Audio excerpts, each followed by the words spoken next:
ಈ ಬಗೆಯ ಕೋರ್ಸುಗಳು ನಿಜವಾಗಲೂ ತುಂಬ ಉಪಯುಕ್ತವಾದವು. ಮುಖ್ಯವಾಗಿ ನನಗೆ ಹೆಚ್ಚು ಸಂತೋಷ ಕೊಟ್ಟ ವಿಷಯ ಏನು ಅಂತ ಹೇಳಿದರೆ, ಕರ್ನಾಟಕದ ಬೇರೆ ಬೇರೆ ಜಿಲ್ಲೆಗಳಿಂದ ಸಾಮಾನ್ಯ ವರ್ಗಗಳ ಹಿನ್ನೆಲೆಯಿಂದ, ಅಂತಹ ಸಾಮಾಜಿಕ ನೆಲೆಯಿಂದ ಬಂದಿರುವ ತರುಣರು ಮತ್ತು ತರುಣಿಯರು ಇಲ್ಲಿ ಮಾಧ್ಯಮದ ಕಸುಬುಗಾರಿಕೆಯನ್ನು ಕಲಿತಾ ಇರೋದು ಮತ್ತು ನಾಳೆ ತಾವು ಕೂಡ ಮಾಧ್ಯಮದಲ್ಲಿ ಪಾತ್ರ ನಿರ್ವಹಿಸೋದಕ್ಕೆ ಮುಂದಾಗ್ತಾ ಇರೋದು. ನಮ್ಮ ಸಮಾಜದ ದೊಡ್ಡ ಅವಶ್ಯಕತೆ ಅದೇನೆ.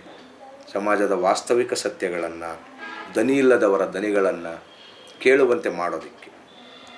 ಆ ಬಗೆಯ ಸಂವೇದನಾ ಸ್ಥಿತಿಯುಳ್ಳಂತಹ ತರುಣ ಜನಾಂಗ ಈ ಮಾಧ್ಯಮದಲ್ಲಿ ಹೆಚ್ಚು ಹೆಚ್ಚು ಸಂಖ್ಯೆಯಲ್ಲಿ ತುಂಬಬೇಕು ಅಂತ. ಅದರಿಂದ ನೀವೆಲ್ಲ ಅಷ್ಟು ಉತ್ಸಾಹದಿಂದ ಇದರಲ್ಲಿ ಪಾಲ್ಗೊಳ್ತಾ ಇರೋದು ನೋಡಿದರೆ ನನಗೆ ಬಹಳ ಖುಷಿ ಆಗ್ತಾ ಇದೆ. ಇನ್ನೊಂದು ಮಾತು ನಾನು ಹೇಳಬೇಕಾಗಿರೋದು, ಕಲಿಕೆಯ ಬಗ್ಗೆ ನಿಮಗೆ ಅಸಾಧ್ಯವಾಗಿರುವ ಶ್ರದ್ಧೆಯೂ ಮತ್ತು ಪ್ರೀತಿಯೂ ಇದೆ. ಅಷ್ಟು ದೀರ್ಘ ತರಗತಿಗಳನ್ನು, ಅಷ್ಟು ದೀರ್ಘ ಉಪನ್ಯಾಸಗಳನ್ನು ನೀವು ಅಷ್ಟು ತಾಳ್ಮೆಯಿಂದ ಮತ್ತು ಉತ್ಸಾಹದಿಂದ ಕೇಳಿದ್ದು ನೋಡಿದರೆ ನಿಮಗೆ ಕಲಿಕೆಯ ಬಗ್ಗೆ ಇರುವಂತಹ ಪ್ರೀತಿ ಮತ್ತು ಶ್ರದ್ಧೆ ಗೊತ್ತಾಗುತ್ತೆ.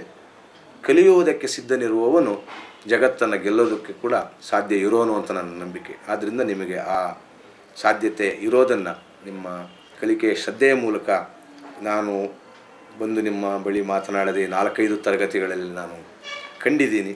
ಆದ್ದರಿಂದ ನನಗೂ ಕೂಡ ನಂಬಿಕೆ ಇದೆ. ನಿಮ್ಮೆಲ್ಲರ ಶ್ರದ್ಧೆ, ಆಸಕ್ತಿ ನಿಮ್ಮನ್ನು ಮುಂದೆ ಒಳ್ಳೆಯ ಮಾಧ್ಯಮದ ವ್ಯಕ್ತಿಗಳನ್ನಾಗಿ ರೂಪಿಸುತ್ತೆ. ಆ ಮುಖಾಂತರವಾಗಿ ಕರ್ನಾಟಕದ ಜನಜೀವನದ ಬೇರೆ ಬೇರೆ ಮುಖಗಳನ್ನು, ಅದರ ಸತ್ಯಗಳನ್ನು ತೆರೆದು ತೋರಿಸೋದಕ್ಕೆ ಅವಕಾಶ ಆಗುತ್ತೆ ಅಂತ ನಾನು ನಂಬ್ತಾ ಇದ್ದೀನಿ. ಸರ್, 20 ದಿನ ಆದಮೇಲೆ ಈ ಕೋರ್ಸ್ ಮುಗಿತೈತೆ. ಅವಾಗೆಲ್ಲ ಬೇರೆ ಬೇರೆ ಕಡೆ ಮೀಡಿಯಾಗಳಿಗೆ ಎಂಟ್ರಿ ಆಗ್ತಾರೆ. ಅವ್ರಿಗೆ ನೀವೇನು ಸಜೆಷನ್ಸ್ ಕೊಡ್ತೀರಾ ನಮ್ಮ ಸ್ಟೂಡೆಂಟ್ಸ್ಗೆ? ಅದೇ ನನ್ನ ಸಜೆಷನ್ ಏನು ಅಂತ ಹೇಳಿದರೆ, ಸತ್ಯವನ್ನು ಬರೆಯಿರಿ, ಸತ್ಯವನ್ನು ಹುಡುಕಿರಿ, ಸತ್ಯಕ್ಕೋಸ್ಕರವಾಗಿ ದುಡಿಯಿರಿ ಅಂತ. ಸತ್ಯ ಅನ್ನೋದು ಯಾವಾಗಲೂ ಕೂಡ ನಮ್ಮಂತಹ ವರ್ಗ ಸಮಾಜದಲ್ಲಿ, ಜಾತಿ ಸಮಾಜದಲ್ಲಿ ಶೋಷಣೆಯ ವಿರುದ್ಧ ದಿಕ್ಕಿನಲ್ಲಿರುತ್ತೆ. ಅದು ಒಂದು ಸಣ್ಣ ಸೂಕ್ಷ್ಮ ಸೂಚನೆ. ಯಾರು ಶೋಷಿತರೋ ಅವರ ಪರವಾಗಿ ಸತ್ಯ ಇರುತ್ತೆ. ಯಾರು ಶೋಷಣೆ ಮಾಡ್ತಾ ಇದ್ದಾರೋ ಅವರು ಎಷ್ಟು ಮೃದು ಮಧುರವಾದ ಮಾತುಗಳಲ್ಲಿ ಹೇಳಿದರೂ, ಎಷ್ಟು ರಂಜಕವಾಗಿರುವಂತಹ ಘೋಷಣಾ ವಾಕ್ಯಗಳನ್ನು ಅವರು ಹೆಣೆದರೂ ಕೂಡ ಅಲ್ಲಿ ಉಂಟಾಗ್ತಾ ಇರೋದೇನು ಅಂತ ಹೇಳಿದರೆ ಸಮಾಜದ ಲೂಟಿ, ಸಂಪನ್ಮೂಲಗಳ ಲೂಟಿ, ಯುವಶಕ್ತಿಯ ಆತ್ಮವಿಶ್ವಾಸದ ಕೊಲೆ.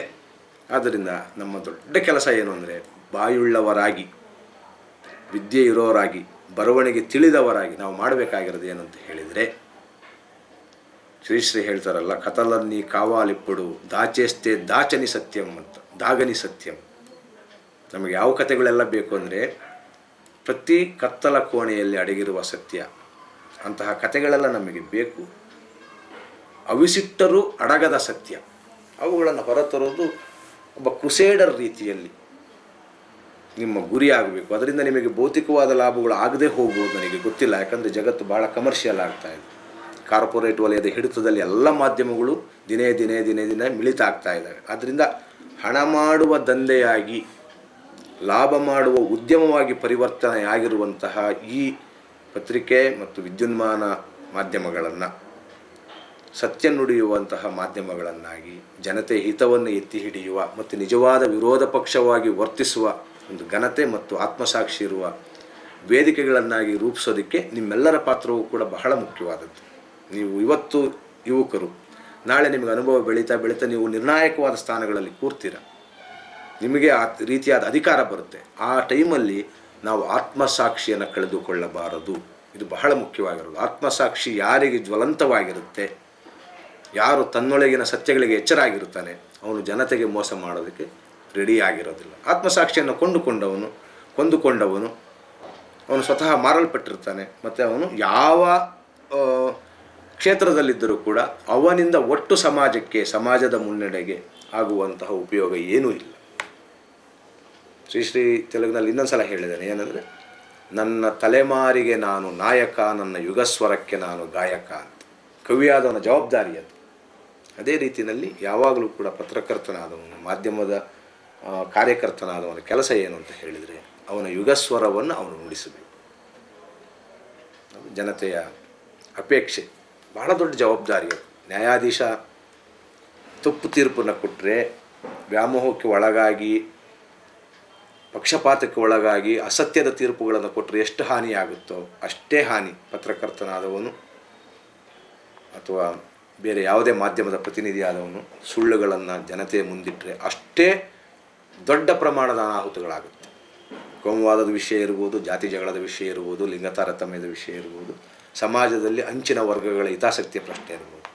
ಇವನು ಸುಳ್ಳು ವರದಿಗಳನ್ನು ಬರೆದರೆ, ಸುಳ್ಳು ಲೇಖನಗಳನ್ನು ಬರೆದರೆ ನ್ಯಾಯಾಧೀಶ ಬರೆಯುವ ತಪ್ಪು ತೀರ್ಪುಗಳ ಹಾಗೆಯೇ ಹಲವಾರು ಕಾಲ ಆ ಸಮಾಜ ನಷ್ಟಕ್ಕೊಳಗಾಗಬೇಕಾಗತ್ತೆ, ಹಾನಿಗೊಳಗಾಗಬೇಕಾಗತ್ತೆ. ಜನ ದಿಕ್ಕೇಡಿಗಳಾಗ್ತಾರೆ. ದಿಕ್ಕು ತೋರಿಸೋದೇ ಭಾಳ ಮುಖ್ಯವಾಗಿರೋ ಕೆಲಸ. ನಡೆಯುವುದನ್ನು ಅವ್ರು ನಡೀತಾರೆ, ಆದರೆ ದಿಕ್ಕು ತಪ್ಪಿಸಬಾರ್ದು. ಆದ್ದರಿಂದ ಯಾರು ಮಾರ್ಗದರ್ಶಿ ಸ್ಥಾನದಲ್ಲಿ ನಿಂತಿದ್ದಾರೆ, ಅದು ನ್ಯಾಯಾಲಯ ಆಗಿರ್ಬೋದು, ಸರ್ಕಾರ ಆಗಿರ್ಬೋದು, ಮಾಧ್ಯಮ ಆಗಿರ್ಬೋದು, ಅವರು ಯಾವಾಗಲೂ ತಮ್ಮ ಮನಸ್ಸಾಕ್ಷಿಯನ್ನು, ಆತ್ಮಸಾಕ್ಷಿಯನ್ನು ಜಾಗೃತವಾಗಿಟ್ಟುಕೊಂಡಿರಬೇಕು. ಅದಕ್ಕೆ ಯಾವಾಗಲೂ ಪರಿಶೀಲನೆ ಮಾಡ್ಕೊಳ್ಬೇಕು. ನಾವು ಯಾರು, ನಮಗೆ ಬೇಕಾಗಿರೋದು ಏನು. ಆ ಎಚ್ಚರ ನಮ್ಮಲ್ಲಿ ಕೆಲಸ ಮಾಡೋವರೆಗೂ ನಾವು ಅದಕ್ಕೆ ಬೇಕಾಗಿರುವ ನ್ಯಾಯವನ್ನು ಸಲ್ಲಿಸ್ತೀವಿ. ಅದೊಂದು ಧ್ಯೇಯ, ಅದೊಂದು ದೀಕ್ಷೆ. ಸುಮ್ಮನೆ ಸಾಧನೆ ಆಗುತ್ತೆ ಅಂತ ನಾನು ಹೇಳೋದಿಲ್ಲ. ಸುಮ್ಮನೆ ತಿಂದುಂಡು ಸಾಯುವ, ಮಜಾ ಮಾಡುವ, ಆ ರೀತಿಯಾಗಿರುವಂತಹ ಮೋಜುಗಳಿಗೆ ಬೀಳೋದ್ರಿಂದ ನಮ್ಮ ಭಾಳ ಘನತೆಯುಳ್ಳ ಈ ಬದುಕನ್ನು ನಾವು ನಾಶ ಮಾಡ್ಕೊಂಡಂಗೆ. ಕೆಲವು ಧ್ಯೇಯಗಳಿಗೋಸ್ಕರವಾಗಿ ಬದುಕುವ, ಕೆಲವು ಉದ್ದೇಶಗಳ ಈಡೇರಿಕೆಗೋಸ್ಕರವಾಗಿ ನಾವು ಸ್ವಯಂ ನರಳಲು ಸಿದ್ಧರಾಗುವ, ದುಡಿದು ಬಳಲು ಸಿದ್ಧರಾಗುವಂತಹ ಒಂದು ಹೊಣೆಗಾರಿಕೆಯುಳ್ಳ, ಸತ್ಯದ ಪರವಾದ ನಿಲುವುಳ್ಳಂಥ ಒಂದು ಪತ್ರಕರ್ತರಾಗಿ, ಮಾಧ್ಯಮದ ವ್ಯಕ್ತಿಗಳಾಗಿ ನೀವೆಲ್ಲರೂ ತಯಾರಾಗೋದು ಕಾಲದ ಅಗತ್ಯ. ಅದು ಬರೀ ಆಶಯದ ಜಾಗ ಅಲ್ಲ. ಕಾಲಕ್ಷೇಪವನ್ನು ಮಾಡೋದ್ರಿಂದ ಉಪಯೋಗ ಇಲ್ಲ. ರಂಜನೆಯ ಸರಕುಗಳಿಂದ ನೀವು ಪುಟಗಳನ್ನು ತುಂಬಿಸಿ ಅದರಿಂದಾಗಿ ಮತ್ತಷ್ಟು ಸರ್ಕ್ಯುಲೇಷನ್ನು TRP ಏರಿಸ್ಕೊಳ್ಳೋದ್ರಿಂದ ಉಪಯೋಗ ಇಲ್ಲ. ಬದುಕಬೇಕು, ಆದರೆ ಬದುಕೋದಕ್ಕೋಸ್ಕರವಾಗಿ ನಾವು ಬದುಕನ್ನೇ ಮಾರಬಾರ್ದು.